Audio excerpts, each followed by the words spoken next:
अतः श्री वराहपुराणे षठ त्रयशतम अध्याय। कपिल बराह का महात्म्य। भगवान बराह कहते हैं, वसुंधरे मिथिला प्रांत में जनक जी की जनकपुरी नाम की एक प्राचीन एवं परम रमणीय पुरी है, जहाँ ब्राह्मण, क्षत्रिय, वैश्य और शूद्र ये चारों वर्णों के लोग निवास करते एवं तीर्थ यात्रा आदि के लिए बाहर से भी आते जाते रहते थे। फिर वहाँ के समीपवर्ती सौकरव तीर्थ में स्नान कर वे मथुरापुरी की यात्रा करते थे और जहाँ वे कुछ काल के लिए ठहर जाते। उसी समाज में एक ऐसा ब्राह्मण था जिसके शरीर में ब्रह्म हत्या के चिन्ह थे। उसके हाथ से सदा रुधिर की धारा गिरती रहती थी, इसे प्रायः सभी लोग देखते थे। वह ब्राह्मण उस हत्या से मुक्त होने के लिए सभी तीर्थों में भ्रमण स्नान कर चुका था, फिर भी उसकी ब्रह्म हत्या दूर न हुई। किंतु इसके बाद जब उसने वैकुंठ तीर्थ में स्नान किया तो वह रुधिर धारा स्वतः बंद हो गई। अब उसके सभी सहवासी आश्चर्य से कहने लगे, यह कैसे हो गया, यह कैसे हो गया। उसी समय ब्राह्मण का रूप धारण कर एक दिव्य पुरुष वहां आया और उसने उन सभी उपस्थित लोगों से पूछा, यहाँ से ब्रह्महत्या इस ब्राह्मण को छोड़कर कैसे चली गई। इस पर उन लोगों ने उसे उस ब्राह्मण के ब्रह्महत्या से छूटने के सारे प्रयत्न और अंत में वैकुंठ तीर्थ में स्नान द्वारा हत्या मुक्ति की बात बतला दी। अतः इस तीर्थ की महिमा में किंचित भी संदेह नहीं करना चाहिए। सूत जी कहते हैं, ऋषियों, इसके बाद भगवान वराह ने पुनः पृथ्वी से कहा, हे देवी, यहाँ अमृत पुण्य प्रदान करने वाला 80 कुंड नामक एक दूसरा क्षेत्र है। अब मैं उसे बताता हूँ। उस क्षेत्र में एक अन्य कुंड भी है जिसे गंधर्व कुंड कहते हैं। वह सभी तीर्थों में प्रमुख है। वहाँ अवगाहन करने वाला गंधर्वों के साथ आनंद भोगता है और जो उस स्थान पर प्राणों का त्याग करता है वह मेरे लोक में चला जाता है। हे देवी, मथुरा मंडल की सीमा 20 योजन में है और सभी को मुक्ति देने में परम समर्थ है। उस पुरी की आकृति कमल के समान है। इसकी कर्णिका के मध्य भाग में क्लेशों के नाशक भगवान केशव विराजते हैं। इस स्थान पर जिनके प्राण प्रस्थान करते हैं वे मुक्ति के भागी होते हैं। यही क्यों मथुरा के भीतर कहीं भी जिनकी मृत्यु होती है वे सभी मुक्त हो जाते हैं। इस तीर्थ के पश्चिम भाग में गोवर्धन पर्वत है, जहाँ भगवान श्री कृष्ण निवास करते हैं। वहाँ उन देवेश्वर के दर्शन प्राप्त कर लेने पर मन में संताप नहीं रह जाता। पृथ्वी पूर्व काल में मांधाता नाम के एक राजा थे। उनकी भक्ति पूर्वक स्तुति से प्रसन्न होकर मैंने उन्हें यह प्रतिमा सौंपी थी। राजा मांधाता के मन में मुक्ति पाने की अभिलाषा थी, अतः वे नित्य इस प्रतिमा की अर्चना करने लगे। जिस समय मथुरा में लवणासुर का वध हुआ था, उसी समय वह प्रतिमा इस तीर्थ में स्थापित की गई थी। यह विग्रह परम दिव्य पुण्य स्वरूप एवं तेज से संपन्न है। इसके मथुरा की आने की कथा विचित्र है। कपिल नाम के मुनि ने अपार श्रद्धा और मनोयोग पूर्वक मेरी इस बराही प्रतिमा की निर्माण किया था। ये विप्रवर कपिल प्रतिदिन इस प्रतिमा का ध्यान एवं पूजन करते थे। हे देवी, फिर इंद्र ने उन मुनिवर कपिल से इसके लिए प्रार्थना की। तब कपिल ने प्रसन्न होकर यह दिव्य रूप वाली प्रतिमा उन्हें दे दी। जब इंद्र को यह प्रतिमा प्राप्त हुई तो उनके हृदय में हर्ष भर गया और नित्य प्रति भक्ति के साथ मेरा पूजन करने लगे। इसके फलस्वरूप शक्र को सर्वोत्कृष्ट दिव्य ज्ञान प्राप्त हो गया। इंद्र ने मेरी इस कपिल बराह नामक प्रतिमा की बहुत वर्षों तक पूजा की। इसके बाद रावण नामक दुर्दांत राक्षस हुआ। वह महान पराक्रमी निशाचर इंद्र के लोक में गया और स्वर्ग को जीतने की चेष्टा करने लगा और देवराज के साथ युद्ध करने लगा। उसने देवताओं को परास्त कर दिया। परम पराक्रमी इंद्र भी उससे हार गए और उन्हें बंदी बनाकर रावण उनके भवन में घुस गया।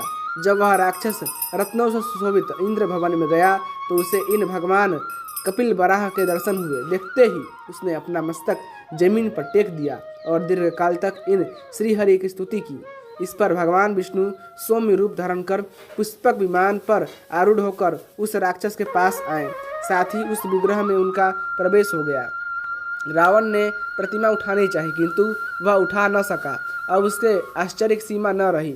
उसने कहा, हे भगवान, बहुत पहले की बात है, मैंने शंकर सहित कैलाश पर्वत को भी अपने हाथों से उठा लिया था। आपकी आकृति तो बहुत ही छोटी है, फिर भी उठाने में मेरी शक्ति कुंठित हो गई है। देवेश्वर आपको नमस्कार है, मुझ पर प्रसन्न होने की कृपा करें। प्रभु, मेरी हार्दिक इच्छा है कि मैं आपको अपनी सर्वोत्तम पुरी लंका में ले चलूं। भगवान बराह कहते हैं, वसुंधरे, उस समय मैंने कपिल बराह के रूप में रावण से कहा था, हे राक्षस, तुम अवैष्णव व्यक्ति हो, तुम्हें ऐसी भक्ति कहाँ से प्राप्त हो गई। तब मुझ कपिल बराह की बात सुनकर रावण ने कहा, हे महात्मा, आपके पवित्र दर्शन से ही मुझे ऐसी अनन्य भक्ति सुलभ हो गई है। देवेश्वर, आपको मेरा बार बार प्रणाम है, आप कृपया मेरी पुरी में पधारे।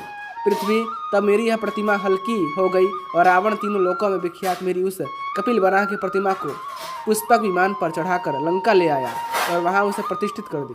तदनंतर जब भगवान राम ने राक्षस राज रावण को मारकर लंका के राज सिंहासन पर विभीषण का अभिषेक किया तो विभीषण ने श्री राम से प्रार्थना की, प्रभु, यह सारा राज्य आपका है, आप इसे स्वीकार करें। श्री राम जी ने कहा, राक्षस राज विभीषण, यह सब कुछ तुम्हारा है, इससे मेरा कोई प्रयोजन नहीं है, पर राक्षसुरेश्वर इंद्र के लोक से रावण द्वारा जो कपिल बराह की प्रतिमा यहाँ लाई गई है, केवल उसे मुझे दे दो। उन बराह भगवान की मैं प्रतिदिन पूजा करना चाहता हूँ। दानवेश्वर, मैं उन्हें अयोध्या ले जाऊँगा।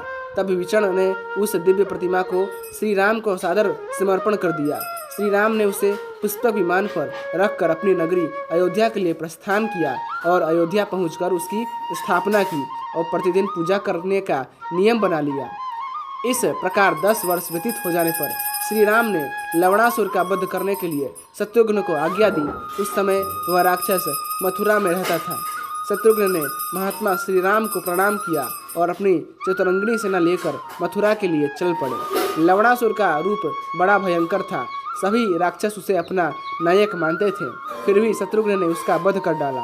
तत्पश्चात शत्रुघ्न मथुरा नगर के भीतर गए और वहां उन्होंने ब्राह्मणों को बसाया। जहां एक भी निवासी वेद नहीं जानता था, वह चारों वेदों के ज्ञाता पुरुष निवास करने लगे। अब वह स्थान ऐसा पवित्र बन गया जहां एक भी ब्राह्मण को भोजन कराया जाए तो करोड़ों ब्राह्मणों के भोजन करने के समान फल होने लगा। हे पृथ्वी, फिर लौटने पर जब शत्रुघ्न ने लवणासुर के वध का यथावत समाचार श्री राम से कहा, तब उस असुर की मृत्यु का वृत्तांत सुनकर भगवान राघवेंद्र ने प्रसन्न होकर उनसे कहा, हे शत्रुघ्न, तुम्हारे मन में जिस वस्तु की अभिलाषा हो वह तुम मुझसे वर के रूप में मांग लो। उस समय श्री राम की बात सुनकर शत्रुघ्न ने कहा, भगवान, आप मेरे पूज्य हैं, यदि आप मुझ पर प्रसन्न हैं और वर देना चाहते हैं तो मुझे यह भगवान कपिल बराह की प्रतिमा देने की कृपा करें। तब शत्रुघ्न के वचन सुनकर श्री राम ने कहा, हे शत्रुघ्न, तुम इन बराह भगवान की प्रतिमा ले जा सकते हो। तुम्हारे अनुगत मंडली को धन्यवाद और संसार मित्र इस मथुरापुरी को धन्यवाद। मथुरा का वह जन समाज धन्य है जो सदा श्री कपिल बराह का दर्शन करेगा। हे शत्रुघ्न, जो इन कपिल बराह का दर्शन, स्पर्श एवं ध्यान करता है और इन्हें प्रतिदिन स्नान कराता तथा इनका अनुलेपन करता है, उसके सब पापों को ये हर लेते हैं। जो इनकी पूजा तथा दर्शन करता है, उसके समस्त पापों का नाश करके ये मोक्ष तक दे डालते हैं। हे पृथ्वी, इस प्रकार कहकर श्री राम ने कपिल बराह की यह प्रतिमा शत्रुघ्न को दे दी। उसे लेकर शत्रुघ्न मथुरापुरी चले गए और वहां उन्होंने मेरे पास ही उसकी स्थापना कर दी। मध्य भाग में स्थापित करके उनकी विधिवत पूजा की। गया में तथा ज्येष्ठ मास में पुष्कर क्षेत्र में पिंड दान करने से एवं सेतुबंध रामेश्वर के दर्शन करने से मनुष्य जो फल पाता है वह इनका दर्शन करने से पा जाता है। वैसा ही फल विश्रांति संज्ञक गोविंद, केशव तथा दीर्घ विष्णु के प्रति श्रद्धा होने पर प्राप्त होता है। मेरा तेज प्रातः काल विश्रांति संज्ञक में, मध्याह्न के अवसर पर दीर्घ विष्णु में तथा दिन का चतुर्थ भाग अर्थात सायं काल केशव में प्रतिष्ठित रहता है। देवी, यह ब्रह्म विद्या बराह पुराण परम प्राचीन है। अतः श्री बराह पुराणे 310 अध्याय संपूर्णम जी के साथ श्री बराह पुराण के 163वां अध्याय समाप्त हुआ।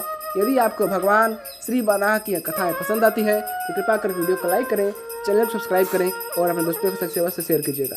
धन्यवाद। जय श्रीमन नारायण।